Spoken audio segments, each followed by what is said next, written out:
Welcome to my channel বন্ধুরা।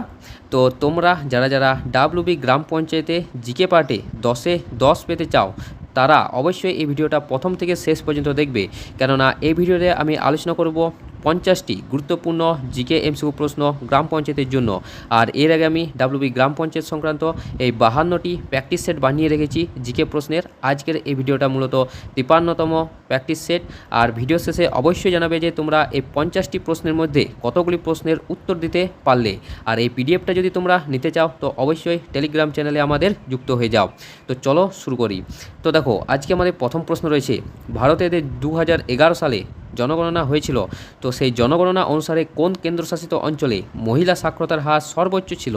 প্রায় 88.25%। তো দেখো, 2011 সালের জনগণনা অনুসারে এই লাক্ষাদ্বীপ কেন্দ্রশাসিত অঞ্চলে মহিলা সাক্ষরতার হার সর্বোচ্চ ছিল প্রায় 88.25%। পরবর্তী দেখো প্রশ্নটা রয়েছে আমাদের, ভারতের জাতীয় ঐতিহ্যবাহী পশু হাতি এবং জলজ পশু ডলফিন বা গাঙ্গেয় ডলফিন এটি মূলত তো হলে ভারতের জাতীয় ফুল কোনটি? তো ভারতের জাতীয় ফুলের নাম হচ্ছে পদ্ম বা লোটাস। অপশান বি হয়ে যাবে এখানে সঠিক উত্তর। অবশ্যই মনে রাখবে জাতীয় ফুলের নাম হচ্ছে পদ্ম বা লোটাস, এবং জাতীয় ফলের নাম হচ্ছে আম, এবং জাতীয় গাছের নাম হচ্ছে বট গাছ। এই তিনটে তোমরা অবশ্যই মনে রাখবে। পরবর্তী দেখো, প্রথম পদ্মশ্রী পুরস্কারজয়ী অভিনেত্রী এবং রাজ্যসভার সদস্য হিসেবে নিচের কাকে মনোনীত করা হয়েছিল? আশাপূর্ণা দেবী, নার্গিস দত্ত, রীতা ফারিয়া নাকি সুস্মিতা সেন? তো দেখো, তিনের এখানের মধ্যে সঠিক উত্তর হয়ে যাবে নার্গিস দত্ত। অপশান বি হয়ে যাবে এখানে সঠিক উত্তর। তো নার্গিস দত্ত প্রথম ভারতীয় অভিনেত্রী যিনি পদ্মশ্রী পুরস্কার লাভ করেন এবং রাজ্যসভার সদস্য হিসেবে মনোনীত হন। অবশ্যই মনে রাখবে। দেখো পরবর্তী, ভারতের প্রথম মহিলা পাইলটের নাম কি? তো ভারতের প্রথম মহিলা পাইলটের নাম হচ্ছে দুর্বা ব্যানার্জি। অপশান এ হয়ে যাবে এখানে সঠিক উত্তর। তো ক্যাপ্টেন দুর্বা ব্যানার্জি ছিলেন ভারতের প্রথম বাণিজ্যিক মহিলা পাইলট। অবশ্যই মনে রাখবে।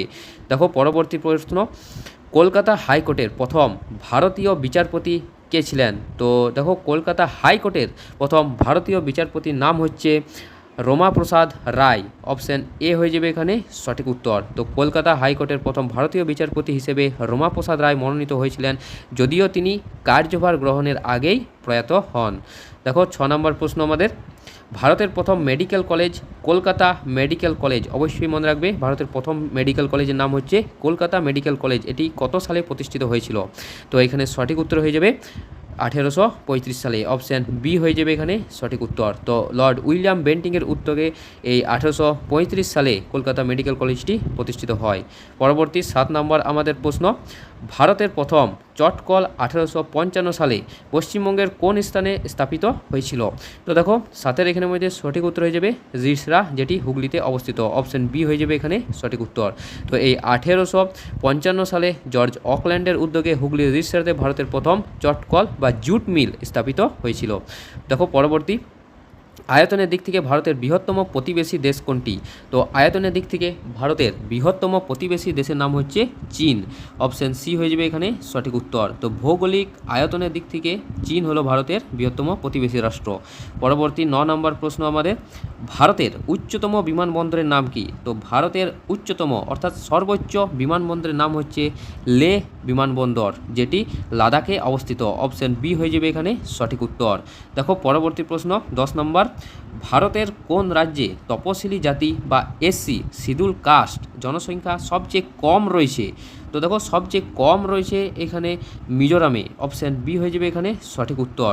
তো 2011 সালে যে জনগণনা হয়েছিল সেখানে ভারতের রাজ্যগুলির মধ্যে এই মিজোরামে তপশিলি জাতি বা এসসি জনসংখ্যার পরিমাণ সবথেকে কম, প্রায় 0.03%। পরবর্তী দেখো, পশ্চিমবঙ্গের দীর্ঘতম প্ল্যাটফর্ম খড়গপুর প্ল্যাটফর্ম হলে পশ্চিমবঙ্গের ব্যস্ততম রেল স্টেশন কোনটি? তো পশ্চিমবঙ্গের দীর্ঘতম প্ল্যাটফর্মের নাম হচ্ছে খড়গপুর প্ল্যাটফর্ম, এবং ব্যস্ততম রেল স্টেশনের নাম হচ্ছে Sealdah rail station. Option B হয়ে যাবে এখানে সঠিক উত্তর। শিয়ালদা রেল স্টেশন হচ্ছে পশ্চিমবঙ্গের সবচেয়ে ব্যস্ততম রেল স্টেশন, এবং পশ্চিমবঙ্গের সবচেয়ে বৃহত্তম রেল স্টেশনের নাম হচ্ছে হাওড়া জংশন। অবশ্যই মনে রাখবে। পরবর্তী প্রশ্ন, পশ্চিমবঙ্গের মালভূমি অঞ্চলে সর্বোচ্চ পাহাড় আর অযোধ্যা হলে সুন্দরবনের আতঙ্কের নদী কাকে বলা হয়? তো এক্ষেত্রে বলে রাখি যে পশ্চিমবঙ্গের মালভূমি অঞ্চলের সর্বোচ্চ পাহাড় হচ্ছে অযোধ্যা, এবং এই অযোধ্যা পাহাড়ের মধ্যে অবস্থিত গোর্গাবুরু হচ্ছে পশ্চিমবঙ্গের মালভূমি অঞ্চলের সর্বোচ্চ শৃঙ্গ, এবং এখানে যে সুন্দরবনের আতঙ্ক নদী দেওয়া রয়েছে, তো এইখানে সঠিক উত্তর হয়ে যাবে মাতলা নদী, অপশন সি হয়ে যাবে এখানে সঠিক উত্তর। তো বর্ষা ও জোয়ারের সময় বিধ্বংসী রূপ এবং পাহাড় ভাঙার প্রবণতার কারণে এই মাতলা নদীকে সুন্দরবনের আতঙ্কের নদী বলা হয়ে থাকে, এবং এই মাতলা নদী একটি জোয়ার ভাটার ফলে পুষ্ট নদী। নেক্সট প্রশ্ন দেখো রয়েছে, কর্ণাটকের কুদ্রেমুখ ও বন্দিপুর ছাড়া আনসি জাতীয় উদ্যান কোন রাজ্যে অবস্থিত? তো দেখো কর্ণাটকের কুদ্রেমুখ, বন্দিপুর এবং আনসি এই তিনটি জাতীয় উদ্যান মূলত এই কর্ণাটক রাজ্যেই অবস্থিত। তো তোমাদের এই প্রশ্নটা মনে রাখার জন্য আমি এই প্রশ্নটার মধ্যেই উত্তরটা লুকিয়ে রেখেছি। তো দেখো পরবর্তী প্রশ্ন আমাদের রয়েছে, 2024 সালে প্যারিস অলিম্পিকে পুরুষদের যে জ্যাভলিন থ্রো ইভেন্ট হয়েছিল, সেই জ্যাভলিন থ্রো ইভেন্টে অলিম্পিকের রেকর্ড গড়ে সোনা জিতেছেন কোন ব্যক্তি? তো দেখো এখানে সঠিক উত্তর হয়ে যাবে আরশাদ নাদিম, যিনি পাকিস্তানের বাসিন্দা।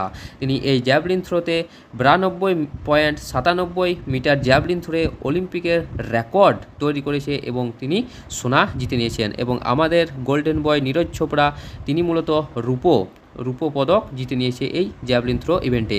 দেখো পরবর্তী প্রশ্ন, প্যারিস অলিম্পিকে ভারতের অলিম্পিকে ইতিহাসে সর্বকনিষ্ঠ পদকজয়ী অ্যাথলিট কে হয়েছেন?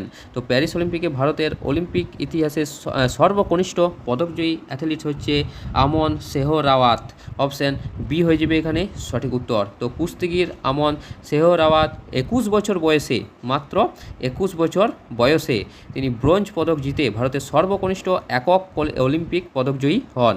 পরবর্তী প্রশ্ন, সৌদি আরবের রাজধানী নিচের মধ্যে কোনটি? তো দেখো সৌদি আরবের রাজধানী হচ্ছে রিয়াদ, অপশন এ হয়ে যাবে এখানে সঠিক উত্তর। তো রিয়াদ হচ্ছে সৌদি আরবের বৃহত্তম শহর এবং দেশটির রাজনৈতিক ও প্রশাসনিক রাজধানী। দেখো পরবর্তী প্রশ্ন, 2024 সালের প্যারিস অলিম্পিকের অফিসিয়াল মাস্কট বা প্রতীকটির নাম কী ছিল? তো অফিসিয়াল মাস্কট বা প্রতীকটির নাম ছিল অলিম্পিক ফ্রিজেস, অপশান এ হয়ে যাবে এখানে সঠিক উত্তর।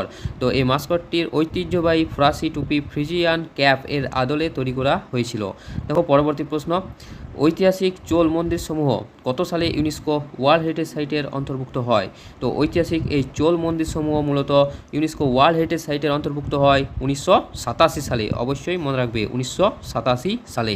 দেখো পরবর্তী প্রশ্ন, দূরবীন বা টেলিস্কোপের আবিষ্কারক গ্যালিলিও গ্যালিলি হলে ব্যারোমিটারকে আবিষ্কার করেন? তো দেখো ব্যারোমিটার আবিষ্কার করেছিলেন টরিসেলি, অপশান এ হয়ে যাবে এখানে সঠিক উত্তর ইভানজেলিস্তা টরিসেলি, অপশান এ হবে এখানে সঠিক উত্তর। তিনি 1643 সালে এই ব্যারোমিটার আবিষ্কার করেন, যেটি বায়ুর চাপ মাপতে ব্যবহৃত হয়। দেখো পরবর্তী প্রশ্ন, মহাত্মা গান্ধী কাকে ভারত পথিক বলে অভিহিত করেছেন? তো দেখো 20 এখানে সঠিক উত্তর হয়ে যাবে ভারত পথিক হিসেবে পরিচিত হচ্ছে রাজা রামমোহন রায়, অপশান এ হয়ে যাবে এখানে সঠিক উত্তর।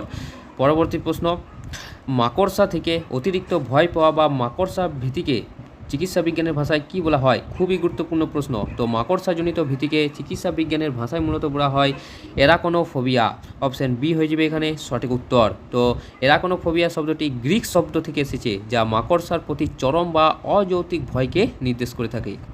পরবর্তী প্রশ্ন, ভারতের সাবেক প্রধানমন্ত্রী জওহরলাল নেহেরুর বিখ্যাত আত্মজীবনীর নাম কি? তো দেখো জওহরলাল নেহেরু ভারতের প্রথম প্রধানমন্ত্রী ছিলেন, আর তার বিখ্যাত আত্মজীবনীর নাম হচ্ছে an autobiography toward freedom, option B হয়ে যাবে এখানে সঠিক উত্তর an autobiography toward freedom. Next প্রশ্ন দেখো রয়েছে, প্রতি বছর কোন তারিখে বিশ্ব ক্রেতা অধিকার দিবস পালিত হয়? তো প্রতি বছর মূলত 15ই মার্চ এই তারিখে বিশ্ব ক্রেতা দিবস পালিত হয়।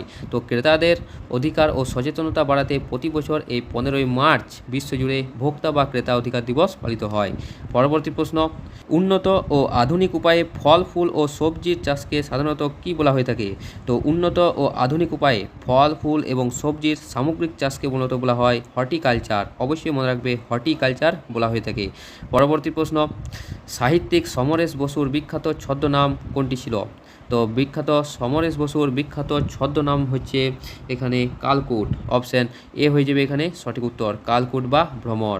তো সমরেশ বসু মূলত তার ভ্রমণ কাহিনী ও বাস্তবধর্মী উপন্যাসগুলোতে লিখতে এই ছদ্মনাম দুটি ব্যবহার করতেন। দেখো পরবর্তী, কৃষি ও বিজ্ঞান ক্ষেত্রে অসামান্য অবদানের জন্য কোন পুরস্কার দেওয়া হয়? তো কৃষি ও বিজ্ঞানে অসামান্য অবদানের জন্য মূলত বোরলগ পুরস্কার দেওয়া হয়। অপশান বি হয়ে যাবে এখানে সঠিক উত্তর। তো সবুজ বিপ্লবের জনক হচ্ছে নরম্যাল বোরলগ। তার নাম অনুসারে কৃষি ও পরিবেশ গবেষণায় স্বীকৃতিস্বরূপ এই পুরস্কারটি প্রদান করা হয়। দেখো পরবর্তী প্রশ্ন, ভারতের রাজস্থান রাজ্যের বিখ্যাত উৎসব কোনটি? তো ভারতের রাজস্থান রাজ্যের বিখ্যাত উৎসব হচ্ছে পুষ্কর মেলা। অপশান ডি হয়ে যাবে এখানে সঠিক উত্তর। তো রাজস্থানের পুষ্কর শহরে প্রতি বছর অনুষ্ঠিত এই পুষ্কর মেলাটি মূলত বৃহৎ উট ও গবাদি পশুর মেলা। নেক্সট প্রশ্ন, 1831 সালে প্রকাশিত সংবাদ প্রভাকর পত্রিকাটির সম্পাদক কে ছিলেন? তো 1831 সালে প্রকাশিত এই সংবাদ প্রভাকর পত্রিকাটির সম্পাদক ছিলেন ঈশ্বরচন্দ্র গুপ্ত। অপশান বি হয়ে যাবে এখানে সঠিক উত্তর। তো ঈশ্বরচন্দ্র গুপ্ত তার সম্পাদনায় এটি প্রথম সাপ্তাহিক হিসেবে এবং পরে বাংলা ভাষায় প্রথম দৈনিক সংবাদপত্র হিসেবে আত্মপ্রকাশ ঘটে এই সংবাদ প্রভাকর। নেক্সট প্রশ্ন রয়েছে, উত্তর ভারতের কত্থক বা অসমের বিহু ছাড়া অঙ্কিয়া নাট লোকনৃত্যটি কোন রাজ্যের? তো দেখো অঙ্কিয়া নাট এই লোকনৃত্যটি মূলত অসম রাজ্যে দেখতে পাওয়া যায়। অপশান বি হয়ে যাবে এখানে সঠিক উত্তর। তো উত্তর ভারত মূলত উত্তরপ্রদেশকে বলা হয়েছে। তো উত্তরপ্রদেশে এই কত্থক নৃত্যটি সবথেকে বেশি লক্ষ্য করা যায়। আসামের বিহু এবং অঙ্কিয়া নাট হচ্ছে অসমের। পরবর্তী প্রশ্ন, বাঁশিবাদক হরিপ্রসাদ চৌরাসিয়া হলে বিখ্যাত তবলাবাদক ওস্তাদ আলদা রাখা ছাড়া আর কে ছিলেন? জাকির হোসেন, নিখিল বন্দ্যোপাধ্যায়, বিলায়েত খাঁ নাকি ভজন সুপারি?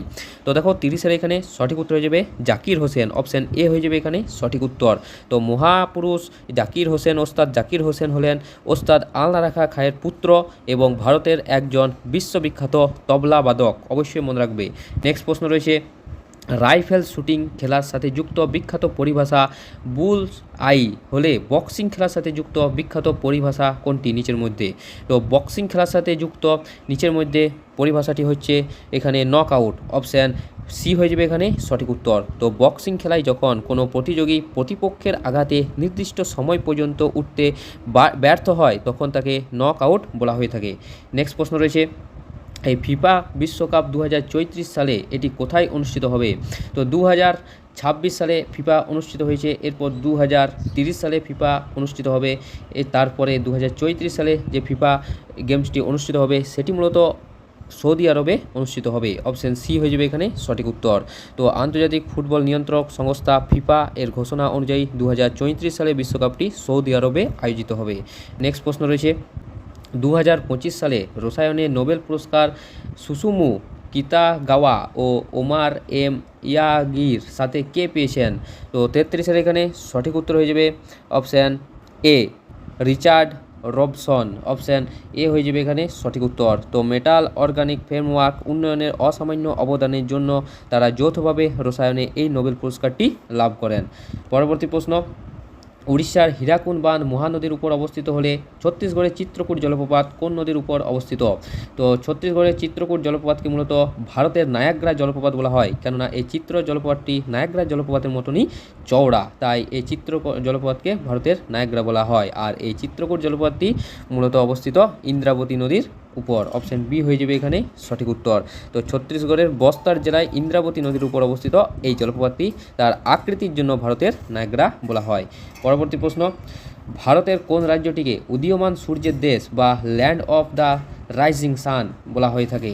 তো এখানে সঠিক উত্তর হয়ে যাবে অরুণাচল প্রদেশ। অপশান সি হয়ে যাবে এখানে সঠিক উত্তর। তো ভৌগোলিক অবস্থানের কারণে এই অরুণাচল প্রদেশ হচ্ছে ভারতের সবচেয়ে পূর্বতম রাজ্য, আর এই পূর্বতম রাজ্য হওয়ার জন্য এখানেই প্রথম সূর্য উদিত হয়, তাই জন্য একে উদীয়মান সূর্যের দেশও বলা হয়ে থাকে।